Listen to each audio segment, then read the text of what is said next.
Eu sou Gilca Flores, professora da Universidade Federal do Espírito Santo, coordenadora do Núcleo de Conservação e Restauração da UFES, e agradeço bastante ao convite do Museu Vale para poder vir falar um pouco sobre uma das expressões culturais mais importantes do estado do Espírito Santo, o ofício das paneleiras de goiabeiras.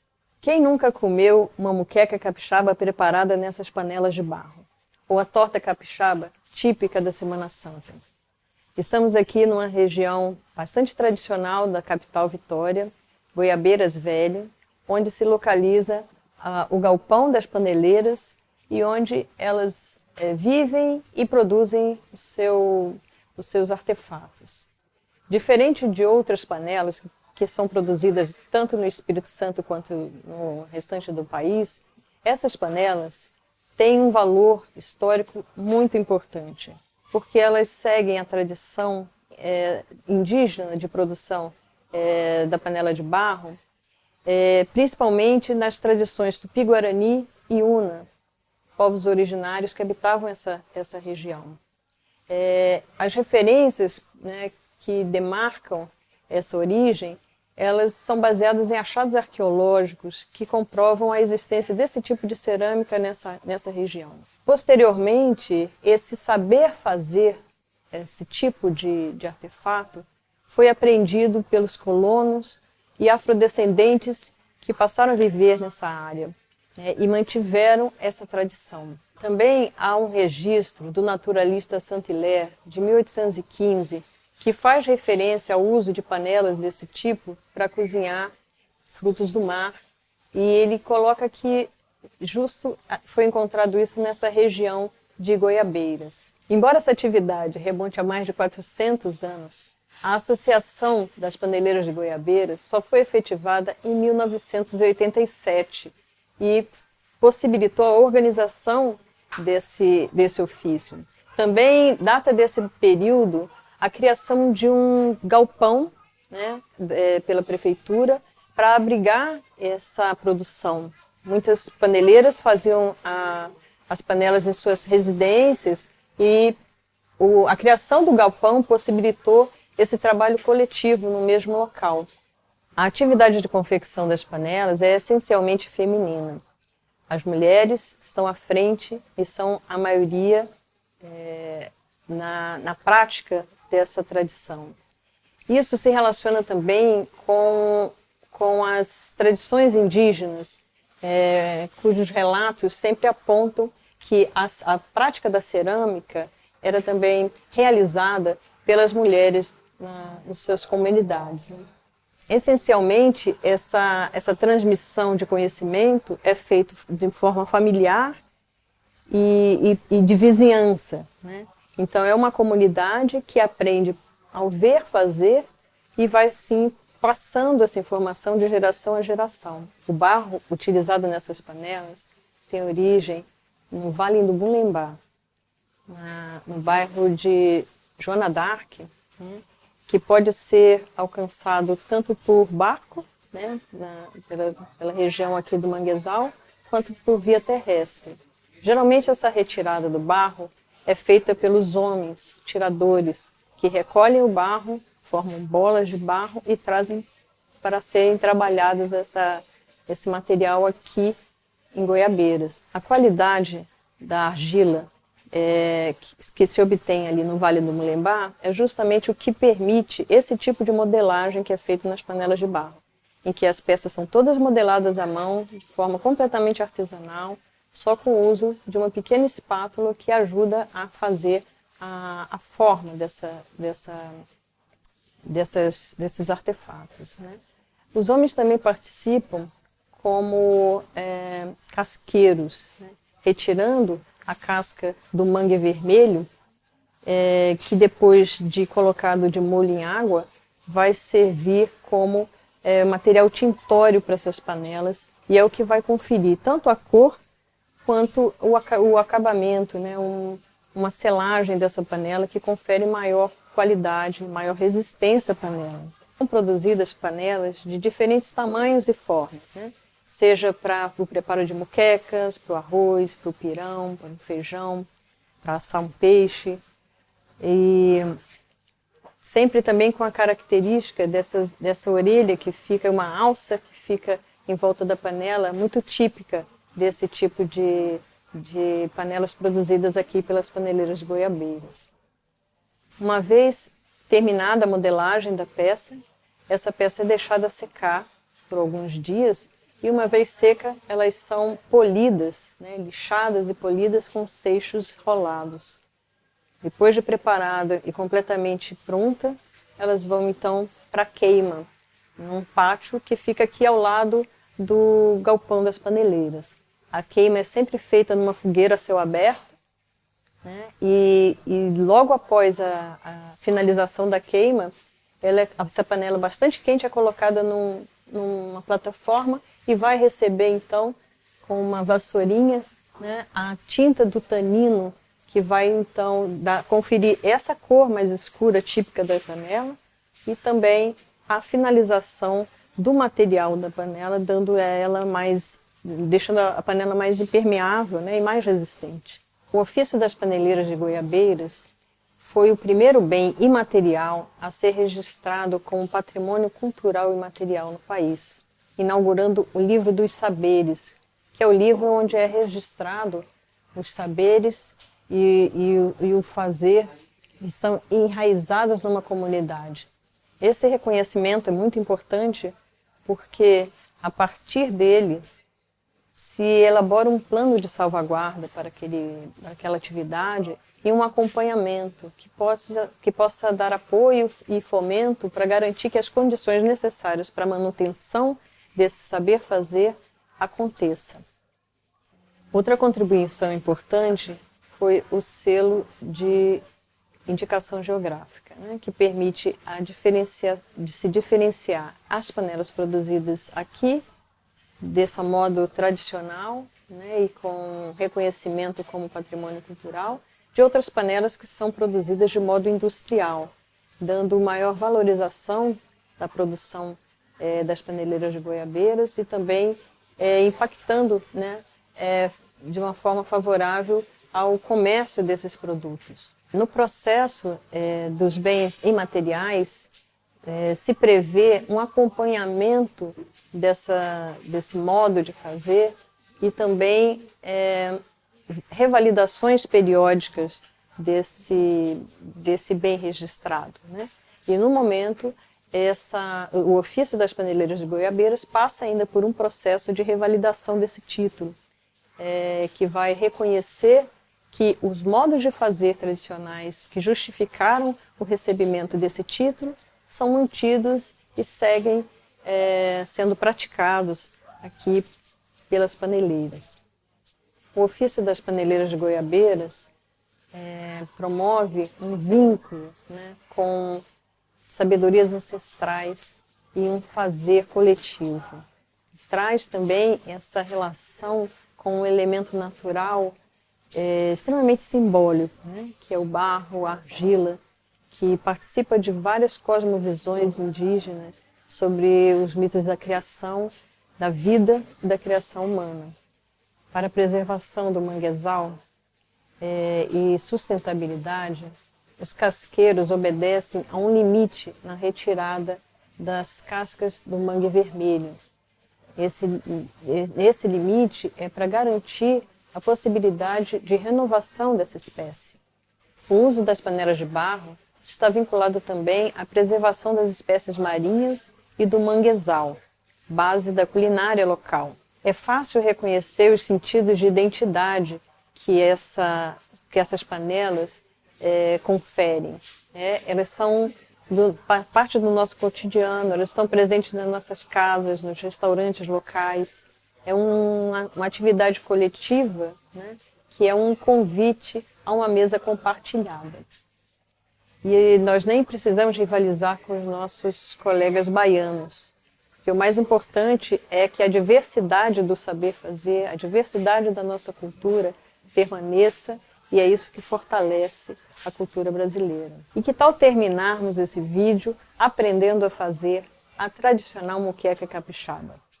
O chefe Juarez vai apresentar para nós, passo a passo, como preparar essa grande iguaria local.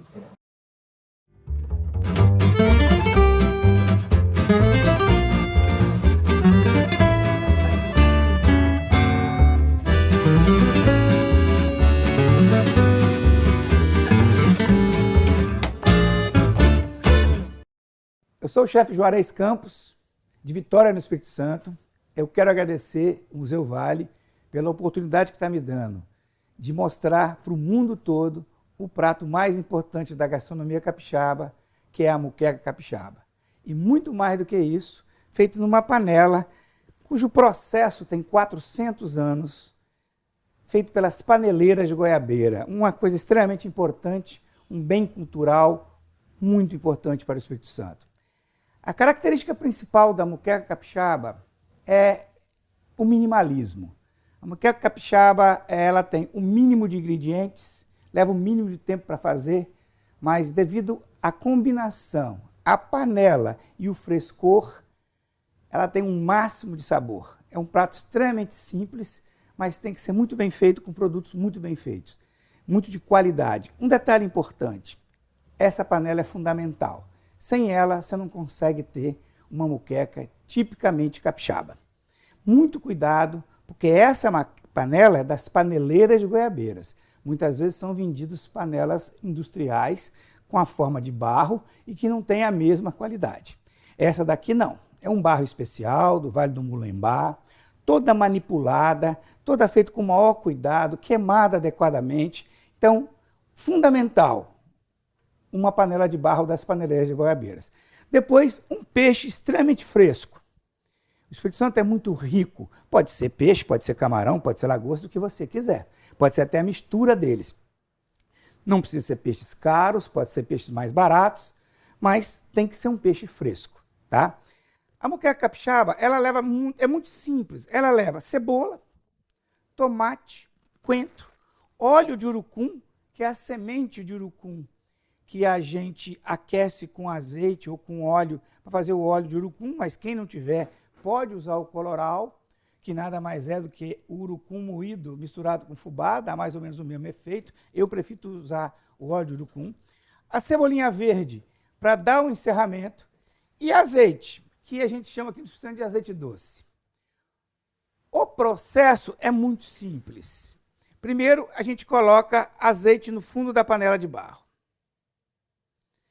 Depois, coloca um pouco de tomate picado. Agora, presta atenção. É importante que o tomate seja bem maduro, mas a forma dele, você decide.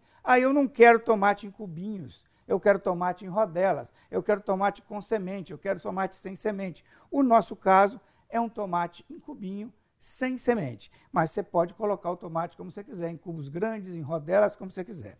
A mesma coisa a cebola. A cebola branca também pode ser picada, pode ser em rodela, como você achar melhor. O coentro fresco, eu não gosto de coentro, então você come outra comida, não come moqueca capixaba, não dá para substituir, certo? Esse peixe foi temperado só com sal e pimenta do reino branco, peixe extremamente fresco. Eu não uso limão no tempero do peixe, porque eu acho que o limão cozinha o peixe e altera a textura e o sabor. Vou colocar aqui o nosso peixe. Depois, mais uma leva de tomate, a seu gosto. Eu geralmente coloco 2/3 do meu tomate no fundo e 1/3 por cima. A cebola, o coentro. E agora sim entra o óleo de urucum. O óleo de urucum não só vai dar a tintura, a cor, óleo de urucum é aquilo que os índios utilizavam para pintar durante a guerra. Bom, está aqui a nossa moqueca. Basta agora você colocar fogo. Fogo alto. Não bota água, nada, nenhum líquido. O próprio peixe, o próprio tomate vai dar o líquido necessário. Tem que tomar cuidado para não pegar no fundo, de vez em quando tem que dar uma mexida na panela.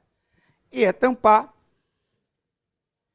e deixar essa panela cozinhar aproximadamente meia hora, 40 minutos.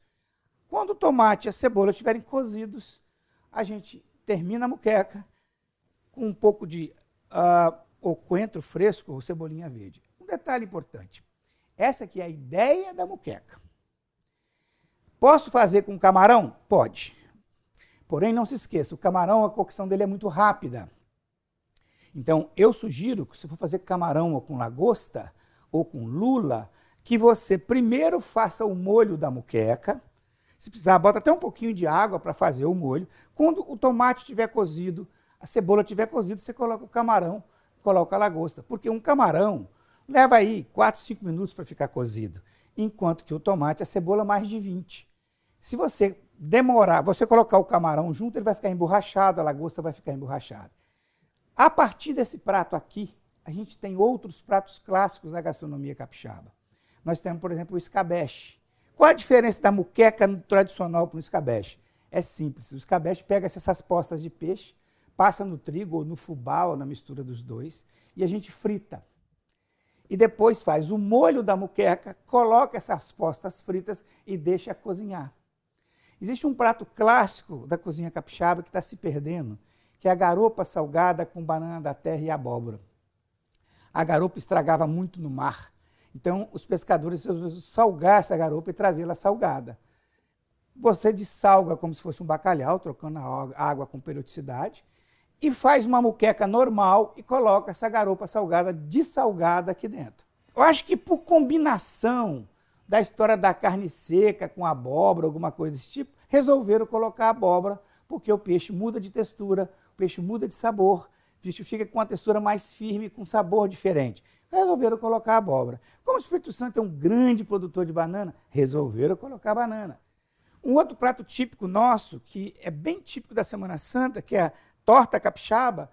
O que é a torta capixaba? Nada mais é do que várias moquequinhas, moqueca de peixe, moqueca de siri, moqueca de ostra, várias moquequinhas, bem mais secas do que a moqueca normal, que depois misturadas com palmito, com azeitonas, etc., faz uma massa, coloca dentro dessa panela, misturado com um pouco de gema batido com clara, cobre depois o restante com gema e clara batido, bate a clara em neve, mistura a gema, coloca em cima umas rodelas de cebola e leva no forno para assar. É uma torta capixaba. Torta capixaba, só o Espírito Santo tem. Mesmo, apesar do nome, torta com essas características, só o Espírito Santo tem. E o interessante dessa torta, ela não tem massa. Ela é servida dentro dessa panela.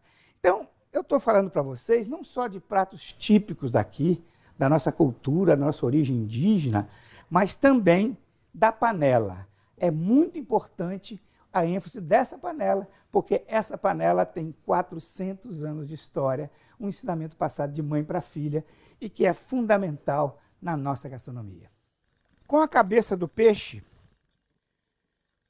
e os ingredientes, todos os ingredientes da moqueca, tomate, cebola, coentro, óleo de urucum e água, eu fiz um caldo de peixe. Deixei a cabeça do peixe cozinhar com os ingredientes da moqueca na água, peneirei e aqui eu estou com o caldo do peixe. E estou acrescentando farinha de mandioca crua aos poucos, com o maior cuidado para não formar grumos. E estou fazendo o principal acompanhamento da moqueca, que é o nosso pirão. Outro detalhe importante. Deixa eu deixar esse pirão cozinhar um pouquinho e vou mostrar outra coisa para vocês. A moqueca capixaba, por ser um ícone capixaba, um prato mais importante, as empresas, quando traziam os executivos brasileiros ou até mesmo estrangeiros aqui no Espírito Santo, levavam para comer moqueca. E chegou um período que nós tivemos aqui muitos indianos. E os indianos, na sua grande maioria, são vegetarianos. Olha, o pirão já está na textura certa. Ele não pode ser um pirão grosso. A gente só vai agora colocar na outra panela. E aí, essas cozinhas vegetarianas, como é que faz para comer a moqueca? Dona Idalina, do restaurante Gaeta de Meaípe, uma pessoa genial, talvez a grande dama da gastronomia da moqueca capixaba no Espírito Santo, teve a ideia de fazer a moqueca de banana. Pode ser só de banana, pode ser de palmito, pupunha misturado, ou só de palmito. E aqui está uma moqueca de banana. A diferença é que eu tenho que fazer o molho da moqueca primeiro, porque se eu colocar a banana junto com o tomate, com a cebola, a banana vai cozinhar demais, vai até desfazer. Eu faço um molho da moqueca com tomate, com a cebola, com coentro, com óleo de urucum, um pouquinho de água para formar o molho. E assim que esse molho está pronto, eu junto banana da terra e deixo ela cozinhar aqui. Quando ela estiver cozida, eu só dou acerto o tempero, dou o acabamento com cebolinha, mais coentro, e pronto, está a moqueca do vegetariano. Poderia ser de palmito, pupunha? Claro. Poderia ser misturado? Pode. Existe moqueca até de ovo. Você faz uma moqueca com o molho da moqueca, só os ingredientes, sem peixe, sem nada. Quando ela está pronta, como eu falei, tomate, cebola, os ingredientes sempre. E água, quando está pronto, você acerta o tempero desse caldo, quebra ovos aqui dentro e tampa. Só o ponto do ovo cozinhar. Você tem uma moqueca de ovo. Então a moqueca capixaba, ela permite um monte de variações. Agora, é fundamental. Produtos frescos é fundamental. Essa panela, e é fundamental que tenha esses ingredientes. Tomate, cebola, coentro e óleo de urucum. É tão simples como o Espírito Santo. Aliás, esse nome divino vem exatamente por causa disso. Deus, quando criou esse prato, falou: o papel do chefe é interferir o mínimo possível na obra divina, que é o peixe fresco e os seus ingredientes. Bom, praticamente depois de meia hora, a nossa moqueca capixaba está pronta. E aí você acerta o tempero, sal, pimenta do reino, pimenta a gosto. Quem gosta pode colocar um pouco de limão. Eu gosto de colocar uma cebolinha verde fresquinha, picada em cima, e a gente degustar com aquele pirão que nós vamos fazer e um arrozinho branco, mais nada. Olha, uma coisa importante disso é poder mostrar para o mundo inteiro um produto capixaba, que é a panela de barro, 400 anos de história, uma coisa que passa de mãe para filha e que faz parte da nossa alma. Fazer aqui o principal prato, que é a moqueca, com tomate, cebola, coentro, óleo de urucum, ou seja, um prato de extrema simplicidade, onde o produto é que é importante, o frescor do peixe, o produto que é extremamente importante, e falar para vocês que uma das coisas que eu tenho muito e que o capixaba tem muito é orgulho disso. Por isso, muito capixabismo para vocês todos.